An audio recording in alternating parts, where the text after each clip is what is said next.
తాకట్టులో ఉన్న మీ బంగారాన్ని విడిపించి ఆ రోజు ఆన్లైన్ రేటుకి మేము కొంటాం. Bhavani gold company. నమస్కారం, వెల్కమ్ టు సుమన్ టీవీ. నేను గీతాంజలి. భద్రాచలం రాములవారి సన్నిధికి అతి దగ్గరలో ఉన్నటువంటి గోవింద కల్పవృక్ష నారసింహ సాలగ్రామ ఆశ్రమంలో ఫిబ్రవరి 14వ తారీఖు నుంచి 18వ తారీఖు వరకు మహాయాగం జరుగుతుందండి. అందరూ పాల్గొనవచ్చు. ప్రత్యేకించి ఆ యాగం ఏమిటో తెలుసా? శ్రీ కల్పవృక్ష లక్ష్మీ నృసింహస్వామి వారి యాగం అన్నమాట. చాలా అద్భుతమైన అవకాశం ఇది. మనకున్నటువంటి సకల బాధలు తొలగించుకునేటువంటి ఒక గొప్ప అవకాశంగా భావించవచ్చు. యాగంలో అందరూ పాల్గొనొచ్చు అని చెబుతూ ఉన్నారు. అయితే మరిన్ని వివరాలు తెలుసుకుందాం.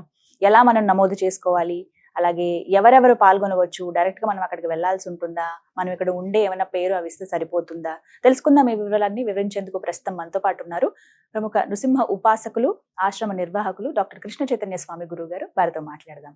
గురుగారు నమస్కారం అండి. నమస్కారం అమ్మా. స్వామి ఎలా ఉన్నారు? నమో నరసింహ. స్వామిని ఎప్పుడు తలుచుకోవాలి ఖచ్చితంగా. అవునమ్మా. దీక్షలో ఉన్నారు కదండి. అవునమ్మా. సంతోషం, కలవడం నిజంగా అదృష్టమే. యాగం గురించి తెలియచేయండి. 14వ తారీఖు నుంచి 18వ తారీఖు దాకా 5 రోజులు. అవునమ్మా. అంటే ప్రతి సంవత్సరం కూడా నృసింహ దీక్ష ఆ సమయంలో నృసింహ మహామంత్రాన్ని, అంటే మంత్రములన్నిటికీ కూడా రాజు అని, కింగ్ ఆఫ్ ది మంత్ర అని చెప్పి నృసింహ మహామంత్రానికి పేరమ్మ. ఆ మంత్రాలన్నిటికీ రాజైనటువంటి నృసింహ మహామంత్రాన్ని నృసింహ దీక్షాపరుడు, అర్చక స్వాములు, అలానే భక్తులు అందరూ కలిసి 1,000,000 సార్లు జపం చేస్తారు నృసింహ మహామంత్రాన్ని. 1,000,000 సార్లు 32 రోజుల కాలంలో 1,000,000 సార్లు జపం చేసి తదనంతరం యజ్ఞ, అంటే దీక్ష పూర్తి అవుతుంది అన్నటువంటి సమయంలో 5 రోజుల కాలం పాటు అత్యంత విశేషంగా 9 లక్షల సార్లు నృసింహ మహామంత్రాన్ని, 9 లక్షల గోమయ పిడకల్ని, అంటే ఈ దీక్షా కాలం అంతా కూడా గోమయ పిడకలను తయారు చేయించి ఆ దీక్ష పూర్తయ్యేటువంటి సమయంలో మనం 9 లక్షల సార్లు మహామంత్రము, 9 లక్షల గోమయ పిడకలతోటి అంటే సమిధలుగా ఆ పిడకలని వాడుతూ యజ్ఞం చేయడం జరుగుతున్నాము. ఇది భారతదేశంలో అత్యంత విశేషమైనటువంటి హోమం. అంటే లోకక్షేమం, మన కుటుంబ క్షేమం ఇవన్నీ కూడా కలిగేటువంటి అద్భుతమైనటువంటిది. అంటే సాధారణంగా మనకు శాస్త్రం ఏం చెప్తుందంటే, ఒక గోశాలకు వెళ్ళి ఒక కొద్దిసేపు అక్కడ మనం గడిపితేనే అత్యంత విశేషమైనటువంటి ఫలితం ఉంటుంది అని చెప్తారు. గోశాలలో ఒక 5 నిమిషాలు జపం చేస్తే చాలా విశేషమైనటువంటి ఫలితం.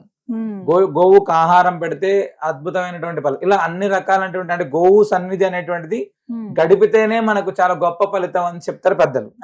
అలాంటి గోశాలలో గోవు సాలగ్రామం ఉండేటువంటి ఆ యొక్క సన్నిధిలో సాక్షాత్ నృసింహస్వామి వారు ఇచ్చినటువంటి కల్పవృక్షం ఒకవైపు, అదేవిధంగా 33 కోట్ల మంది దేవతలు కొలవైనటువంటి గోమాత ఒకవైపు, ఈ రెండింటి ఉండేటువంటి సందర్భంలో మనం అక్కడ జరిగేటువంటి హోమం కూడా అంత అద్భుతమైనటువంటిది. అంటే సాధారణంగా ఆ సమయంలో కేవలం దర్శనమే, మన యాగంలో పాల్గొనడం తర్వాత విషయం.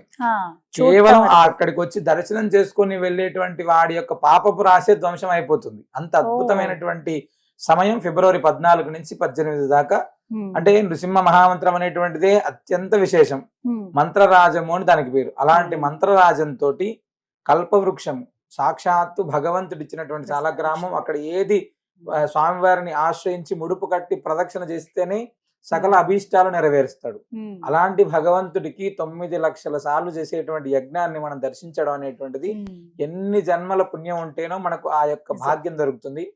మనకు నిజంగా కష్టం ఉంది, మన కుటుంబానికి సంబంధించిన ఎలాంటి కష్టం ఉంది, అక్కడ దర్శనం చేసుకుంటే ఖచ్చితంగా తీరుతుంది. 5 రోజులు అంటున్నారు కదా గురువు గారు, అంటే ఎప్పుడు రావాల్సి ఉంటుంది? ముందుగా నమోదు చేసుకోవాలా? అక్కడికి రావాలంటే ఎలా? ఆశ్రమంలో ఖచ్చితంగా ఆశ్రమం దగ్గరికి వచ్చే నమోదు చేసుకోవాలా, పాల్గొనాలా? ఈ వివరాలు. అమ్మ తప్పకుండా. అంటే సాధారణంగా 5 రోజుల కార్యక్రమం కూడా చేయడానికి ముఖ్య కారణం ఏంటంటే, వివిధ ప్రాంతాల నుంచి, వివిధ ప్రదేశాల నుంచి వచ్చేటువంటి వాళ్ళు కూడా ఒక రోజు కాకపోయినా ఒక రోజు పూర్తి స్థాయిలో భగవంతుని యజ్ఞం చూడాలి అనుకునేటువంటి వాళ్ళు ఒకవైపు ఉంటారు కదా. లేదు మేము రాలేము అక్కడికి, అసలు ఆ ప్రాంతానికి రాలేము, దర్శనం చేసుకోవాలంటే కనీసం ఆ యజ్ఞంలో మన గోత్రనామాలతో సంకల్పమైన జరగాలి అనుకునేటువంటి వాళ్ళు కొంతమంది. ఇప్పుడు ఒక్కొక్క రోజు ఒక్కొక్క విశేషమైనటువంటి కార్యక్రమం అక్కడ ఉంది. అంటే రోజు నృసింహ యాగంతో పాటుగా ఒక రోజు ధన్వంతరి హోమం, ఒక రోజు ఆయుష్ హోమం, ఇంకొక రోజు నృసింహ మహామంత్రరాజ హోమం, నృసింహ కవచం, ఇలా విశేషమైనటువంటి 5 రకాలైనటువంటి హోమాలు కూడా మనం నిర్వహించడం జరుగుతుంది. అంటే వేటికి అవసరమైనటువంటి వాళ్ళు ప్రత్యక్షంగా పాల్గొనవచ్చు. లేదు మేము అక్కడికి రాలేము స్వామి, మేము ఈ యొక్క ఆవు పిడకలకు మా వంతు సహకారం అందిస్తాం, లేదా ఆ యజ్ఞంలో వాడేటువంటి ఆజ్యం నెయ్యికి మేము ఏదైనా సహకారం అందిస్తాం, లేదా అక్కడ జరిగే కొన్ని వేల మంది దర్శనం చేసుకుంటారు, వాళ్ళకి ఏదైనా అన్నప్రసాదానికి సహకరిస్తాం, మా గోత్రనామాలతో యాగం జరిపించండి అంటే తప్పకుండా ఆ విధమైనటువంటి ప్రయత్నం కూడా చేస్తాం.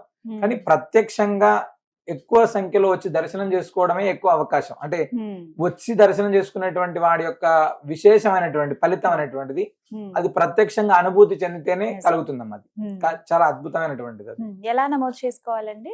కింద నెంబర్లు మేము ఆశ్రమానికి సంబంధించినటువంటి నెంబర్ ఇస్తానమ్మా. దానికి మీరు గోత్రనామాలు అవన్నీ పంపించవచ్చు.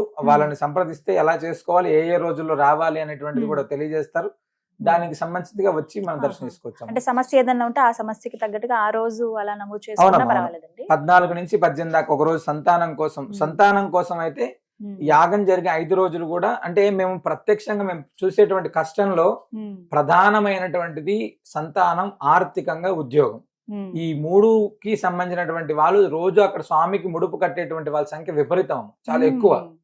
అందుకనే మేము ఏం నిర్ణయం తీసుకున్నాం అంటే 5 రోజులు ఎవరైతే సంతానం కోసం వస్తారో, సంతానం కోసం వచ్చేటువంటి వాళ్ళు ఈ 5 రోజులు ఎప్పుడు వచ్చినా కూడా ప్రతి నిత్యం కూడా యజ్ఞ ప్రసాదాన్ని వాళ్ళకి ఇవ్వాలి అనేటువంటి సంకల్పం. ఉదయం కానీ సాయంత్రం కానీ ఎప్పుడు వచ్చినా కూడా సంతానం కోసం వాళ్ళకి ప్రసాదం ఇవ్వాలి 5 రోజులు కూడా అని నిర్ణయించుకొని ప్రత్యేకంగా సంతానానికి సంబంధించినటువంటి హోమం కూడా ప్రతి రోజు కూడా ఉంటుందన్నమాట. ఉద్యోగం కోసం నృసింహస్వామిని ఆశ్రయిస్తే సాధారణంగా నారసింహ సమోదేవో త్రైలోక్య నాస్తి నిశ్చయ అని చెప్పి మనకు పురాణం చెప్తుంది. అలాంటి భగవంతుని ఆశ్రయించి మనకు ఉద్యోగం కావాలి, ఉద్యోగంలో స్థిరత్వం లేదు, చాలా మంది ఇబ్బంది పడేటువంటి ప్రధానమైనటువంటి సమస్య ఉద్యోగంలో స్థిరత్వం లేకపోవడం, ఉద్యోగానికి సంబంధించిన ఇబ్బంది. ఇది ఖచ్చితంగా అక్కడ స్వామిని ప్రార్థించి మేము అక్కడికి వచ్చిన తర్వాత వచ్చింది స్వామి, మేము వీడియో చూసి దండం పెట్టుకొని తర్వాత వచ్చినటువంటి వాళ్ళు చాలా మంది ఉన్నారు. ఇలా చాలా మంది భగవంతుని అనుగ్రహాన్ని కాంక్షించేటువంటి వాళ్ళ సంఖ్య అలాగా. ఆర్థిక పరిస్థితి అయితే అమ్మ 100 రూపాయల డబ్బును మనం సంపాదించుకున్నప్పుడు చాలా ఇళ్లలో అది 200-300 రూపాయలు ఖర్చులు అయిపోతున్నాయి. అంటే మనకు తెలియకోకుండా ఖర్చులు అవ్వచ్చు, అంటే పిల్లల ఉద్యోగం కావచ్చు, పిల్లల చదువు కోసం కావచ్చు, ఆరోగ్యం, ఇలా వివిధ రకాలైనటువంటివి. ఇవన్నిటినీ కూడా ఆర్థిక స్థిరత్వాన్ని ఇచ్చేటువంటి వాడే నృసింహుడు స్వామి. కాబట్టి ఆయన ఆ సమయంలో ఏదైనా ఒక రోజు దర్శించుకోవడం అనేటువంటిది ఒకటి అద్భుతమైనటువంటిది. ఇలా మనకు 5 రోజుల కాలం పాటు సంతానం కావచ్చు, ఉద్యోగం కావచ్చు, ఆర్థిక స్థిరత్వం, ఆయుష్, అపమృత్యు దోషాలు, చాలా మంది వాహన ప్రమాదాలు కావచ్చు, చాలా మంది ఆర్టిజం తోటి చాలా ఇబ్బందికరమైనటువంటి పరిస్థితులు కావచ్చు. చిన్నపిల్లలైతే మేము ప్రతి నిత్యం వింటుంటాం అమ్మా. అంటే అక్కడికి వచ్చి స్వామివారి ముడుపు కట్టి మా పిల్లలకి మాటలు రావట్లేదు స్వామి, ఇంకా మంచిగా నడవట్లేకపోతున్నారు స్వామి, ఇలాగ వచ్చేటువంటి వాళ్ళ సంఖ్య చాలా ఎక్కువ. వాళ్ళందరూ కూడా ఆయుష్ అనేటువంటిది మంచిగా ఉండాలి, ఆరోగ్యం మంచిగా ఉండాలని ప్రత్యేకంగా ధన్వంతరి నారసింహ హోమం చేస్తున్నాం. ఇలా వివిధ రకాలైనటువంటి కార్యక్రమాల సమాహారం ఇది. అంటే అన్ని యజ్ఞాలన్నిటికీ కూడా రాజు కల్పవృక్ష నారసింహము అనేటువంటి యజ్ఞ రాజాన్ని మనం చేస్తున్నాం.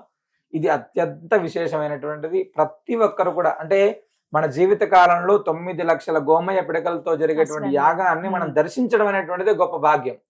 ఎవరికి అవకాశం ఉన్నా ఏదైనా ఒక రోజు తప్పకుండా ఉదయం గాని సాయంత్రం గాని ఆ యాగంలో దర్శించుకొని స్వామి యొక్క తీర్థ ప్రసాదాన్ని అక్కడ ఇచ్చేటువంటి నృసింహ రక్ష కట్టుకుంటే ఖచ్చితంగా మన జీవితం మారుతుంది. అలాంటి నృసింహ రక్షని అక్కడ తీసుకొని వెళ్ళవలసిందిగా ప్రతి ఒక్కరికి మేము విజ్ఞప్తి చేస్తున్నాము. దానికి పేరు అయితే ఇలా నమోదు చేయించుకోవచ్చు ఎవరైనా. ఫస్ట్ మీరు అన్నది మంచి మాటేనండి, చూస్తేనే అది ఒక పుణ్యం. అవునమ్మా. పాల్గొనే విషయం పక్కన పెడితే గనక ఒకవేళ ఆసక్తి ఉంటే గనక వాళ్ళు తర్వాత రోజు ఉండగలిగితే అప్పుడు నమోదు చేసుకుని ఉండొచ్చు కదండి. తర్వాత రోజు కూడా ఆశ్రమంలో ఉండడానికి కూడా అవకాశం ఉంది. అంటే దూర ప్రాంతాల నుంచి వచ్చినటువంటి వాళ్ళు చాలా మంది అక్కడ పడుకుంటున్నారు స్వామివారి సన్నిధిలో. లేదా మన యాగం సమయంలో ప్రత్యేకంగా వసతి కూడా ఏర్పాటు చేస్తున్నాం చాలా మంది. ఎందుకంటే దూర ప్రాంతాల నుంచి మన ఈ మధ్యకాలం అమావాస్య రోజు వస్తే ఆ పరిసర ప్రాంతాలని సరిపోలేదు నిద్ర కోసం. కాబట్టి అట్లాంటి వారి కోసం కూడా ఏర్పాటు చేస్తున్నాం.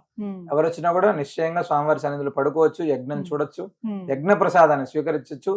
యజ్ఞమే స్వామి. అలాంటి యజ్ఞ స్వామిని దర్శించుకోవడం ద్వారా అద్భుతమైనటువంటి ఫలితాన్ని కూడా మనం పొందవచ్చాము. చాలా చక్కగా వివరించారండి. నమస్కారం. నమస్కారం. విన్నారు కదా, 14వ తారీఖు నుంచి 18వ తారీఖు వరకు అండి 5 రోజులు మీరు చక్కగా రండి. చాలా మందికి తెలుసు ఆశ్రమం ఇప్పటి వరకు వీక్షించిన వాళ్ళు ఉన్నారు, దర్శించిన వాళ్ళు ఉన్నారు స్వామిని.